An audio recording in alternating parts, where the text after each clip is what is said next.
امریکی کمیشن جو چین کی اقتصادی اور فوجی سرگرمیوں کا جائزہ لیتا ہے، اس کی سالانہ رپورٹ بتاتی ہے کہ پاکستان نے اس جنگ میں چین سے ملنے والی جدید ہتھیار پہلی مرتبہ عملی لڑائی میں استعمال کیے تھے۔ جنگ میں 3 انڈین جیٹ فائٹرز کے گرائے جانے کی تصدیق ہوتی ہے۔ اس جملے کا وزن بہت زیادہ ہے کیونکہ اس جنگ کے بعد دونوں ملکوں نے ایک دوسرے کے دعووں کو جھٹلایا تھا۔ یہ رپورٹ یہ بھی بتاتی ہے کہ جنگ کے بعد چین نے سوشل میڈیا پر غلط معلومات پھیلانے کی کوشش کی تاکہ چین اپنے نئے J-35 جیٹ کو عالمی مارکیٹ میں بہتر بنا کر پیش کر سکے اور فروخت کر سکے۔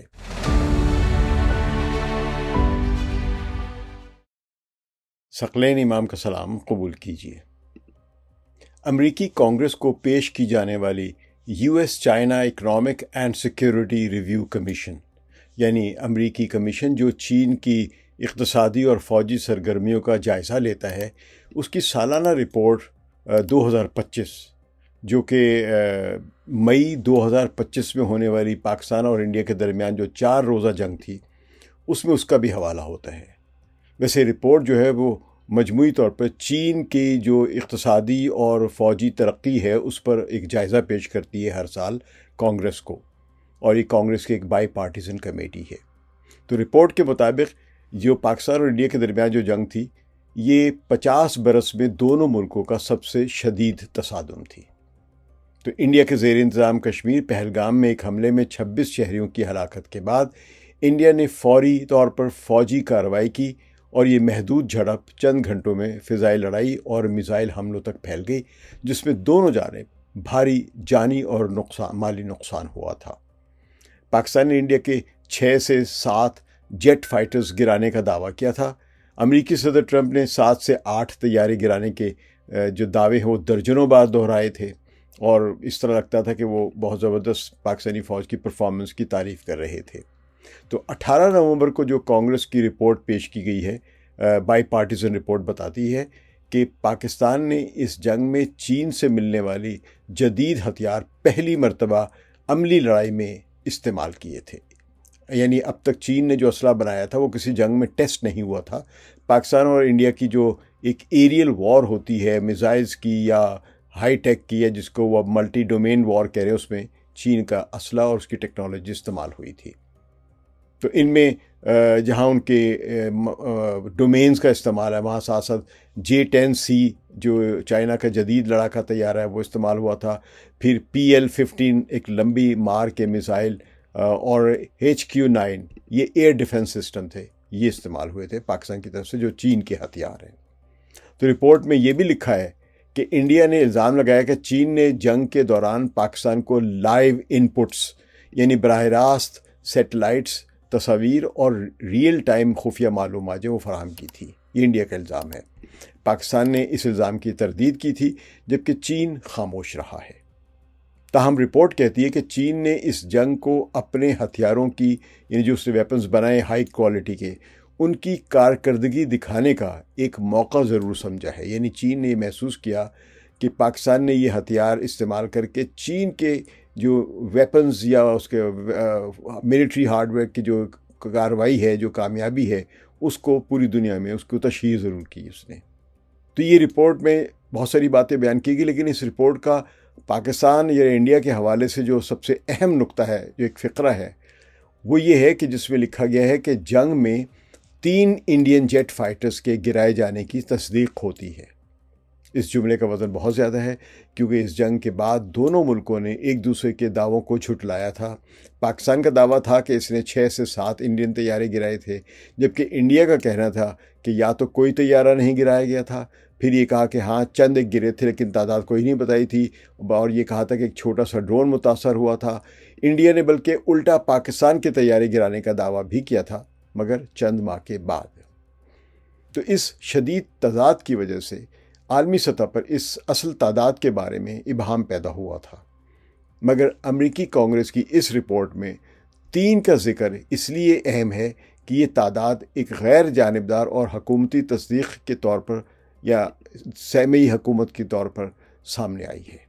اور اس سے پہلی بار ایک معتبر بین الاقوامی ادارہ اس بات کو تسلیم کرتا ہے کہ انڈین ایئر فورس کو اس جنگ میں حقیقی نقصان اٹھانا پڑا تھا۔ اگرچہ رپورٹ یہ نہیں کہتی کہ تینوں طیارے رافیل تھے، مگر یہ بھی واضح کرتی ہے کہ انڈین فضائیہ اس وقت کئی مختلف طیاروں کا استعمال کر رہی تھی جب انہوں نے 7 مئی یا 6 مئی کی درمیانی شب کو جب حملہ کیا تھا۔ مثلاً Su-30 جو ہے روس کے بنائے ہوئے وہ تیار تھے، یہ 30 MKI یہ ایک 2 انجن والا جو بڑا جیٹ تھا، تیجاز یہ تھا، اور طیارہ تھا، اور اس کے علاوہ رافیل جیسے فرانسیسی جیٹ طیارے بھی استعمال ہوئے تھے۔ تو اس لیے کسی بھی طیارے کی شناخت پر اختلاف ممکن ہے،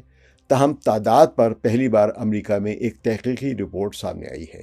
یہی وجہ ہے کہ اس رپورٹ میں 3 طیاروں کی تصدیق دو طرفہ جنگی پروپیگنڈا اور اصل حقائق کے درمیان سامنے آئی ہے، اور وہ اس خلیج کو خاصا کم کر دیتی ہے جو دونوں طرف کے مختلف دعوے کیے جا رہے ہیں کہ کتنے جہاز کام آئے تھے۔ تو پاکستان نے US China economic and security review commission 2025 اس رپورٹ میں انڈیا کے صرف 3 طیارے گرائے جانے کے ذکر پر کوئی واضح سرکاری رد عمل ابھی تک نہیں دیا ہے، شاید دے دے کچھ عرصے کے بعد، حالانکہ اس کا مستقل دعویٰ 6 یا 7 طیاروں کا رہا ہے۔ تو پاکستان کی یہ خاموشی غالباً سفارتی احتیاط بھی ہو سکتی ہے، یا شواہد کے فرق اور رپورٹ کے اپنے حق میں مثبت پہلوؤں کو برقرار رکھنے کی حکمت عملی کا نتیجہ بھی ہو سکتا ہے۔ تو مجموعی طور پر اسلام آباد تنازع کی تعداد سے زیادہ رپورٹ کے سیاسی اور اسٹریٹجک فوائد پر توجہ دے رہا ہے، مگر تعداد کے بارے میں ابھی تک مکمل خاموشی ہے۔ پاکستان میں نجی سطح کے میڈیا پر بھی اور سرکاری سطح پر بھی کوئی بیان نہیں آیا ہے۔ تو یہ رپورٹ یہ بھی بتاتی ہے کہ جنگ کے بعد چین نے سوشل میڈیا پر غلط معلومات پھیلانے کی کوشش کی، یہ الزام لگایا اس رپورٹ نے۔ آرٹیفیشل انٹیلیجنس یعنی AI سے بنائی گئی تصاویر اور ویڈیو گیمز کے مناظر کو رافیل کی باقیات یعنی اس کی ریمینز یا ڈیبریز بنا کر دکھایا گیا اور پھیلایا گیا، وائرل کیا گیا تھا، یہ الزام ہے اس رپورٹ میں۔ مقصد یہ تھا کہ فرانسیسی رافیل کی ساکھ کو نقصان پہنچائے تاکہ چین اپنے نئے J-35 جیٹ کو عالمی مارکیٹ میں بہتر بنا کر پیش کر سکے اور فروخت کر سکے۔ تو یہ مہم جنگ کے نتیجے کو نہیں بلکہ اس کے بعد پیدا ہونے والے عسکری برتری اور تجارتی فائدے کے لیے کہتے ہیں اس رپورٹ میں کہ یہ چلائی گئی تھی، کیمپین جو تھی جو چین کی طرف جس کا اشارہ ہے۔ تو رپورٹ کے مطابق رافیل کا انڈین بیانیہ اس جنگ میں کمزور پڑ گیا۔ اس کی بنیادی وجہ یہ تھی کہ پاکستان کے پاس PL-15 لمبی مار والے ایسے میزائل موجود تھے جن کی مار فرانس کے میٹیور میزائل سے بھی زیادہ تھی۔ یہ میٹیور میزائلز وہ ہیں جو رافیل میں نصب ہوتے ہیں، ان کا تقریباً 150 میل کے فاصلے پر یہ مار کر سکتے ہیں، بیونڈ ویژول رینج ہے، جبکہ PL-15 کی جو 300 میل سے بھی زیادہ لمبی ہے، بیونڈ ویژول رینج والی مار جو ہے۔ تو فضائی لڑائیوں میں زیادہ فاصلے سے مار کرنے والا جو میزائل ہے وہ فیصلہ کن کردار ادا کرتا ہے، اسی لیے رافیل کو دفاعی فاصلے پر رہنا پڑا اور وہ اپنی مکمل کارکردگی بھی نہیں دکھا سکا، اور شاید ایک آدھ ان میں گرا بھی ہو۔ تو دوسری طرف پاکستان کے پاس چینی فضائی نگرانی کے بڑے بڑے طیارے یعنی اویکس کہہ لیں یا دوسرے سسٹم جو تھے وہ موجود تھے، جو ان کے یعنی پاکستان کے پائلٹوں کو مسلسل ریئل ٹائم میں معلومات دے رہے تھے، جبکہ انڈین فضائیہ کو ایسی ہم آہنگ سپورٹ میسر نہیں تھی، اگر تھی تو بہت کم تھی، یہ اس رپورٹ میں کہا گیا ہے۔ تو ایک اہم وجہ انڈیا کے کمزور بیانیے کی یہ بھی رہی ہے کہ انڈین فضائیہ مختلف قسم کے طیاروں کے یعنی جو ایک کمبینیشن بنتا ہے اس میں لڑ رہی تھی۔ مثلا رافیل تھا، Su-30 تھا، تیجاز تھا، MiG-29 تھا، یا اس کے ساتھ ساتھ ڈرونز وغیرہ بھی تھے، جن کی مشترکہ حکمت عملی پیچیدہ ہو جاتی ہے جب آپ مختلف میکس کے بنا رہے ہوتے ہیں۔ اس کے مقابلے میں پاکستان کے پاس 2 مرکزی پلیٹ فارمز تھے، یعنی ایک J-10C اور ایک F-16، جنہیں بہت ہی کوآرڈینیشن کے ساتھ اور ایک سمجھے کہ مضبوط پالیسی کے ساتھ اسے چلایا گیا اور اس میں کامیابی ملی پاکستان کو، جس رپورٹ میں درج ہے۔ اب اس مئی 2025 کی جنگ کے بارے میں کئی عالمی اداروں نے بھی اپنی اپنی تحقیقات کی ہیں، اور اپنے اپنے زمانے میں انہوں نے یعنی اسی جنگ کے بارے میں اپنی رپورٹس بھی شائع کی ہیں۔ تو برطانیہ کی جو رائل یونائٹڈ سروسز انسٹیٹیوٹ، جس کو روسی بھی کہا جاتا ہے، اس نے جیو اسپیشل شواہد یعنی یہ جو سیٹلائٹس کے ذریعے جو جمع کرتے ہیں، اس سے کم از کم 2 سے 3 انڈین طیاروں کے گرنے کی نشاندہی کی ہے، جن میں ایک بڑے 2 انجن والے طیارے کی ساخت Su-30 MKI سے ملتی جلتی ہے۔ یہ تصویریں جو انہوں نے سیٹلائٹس کے ذریعے جمع کی ہیں روسی نے۔ IISS یعنی international institute for strategic studies اسے لکھا ہے کہ انڈین ایئر فورس فضائی برتری حاصل نہ کر پائے، میزائل PL-15 جو ہے ان پر وہ اس کا کوئی قابو نہیں تھا اور پاکستان نے مؤثر طریقے سے ان کو استعمال کیا۔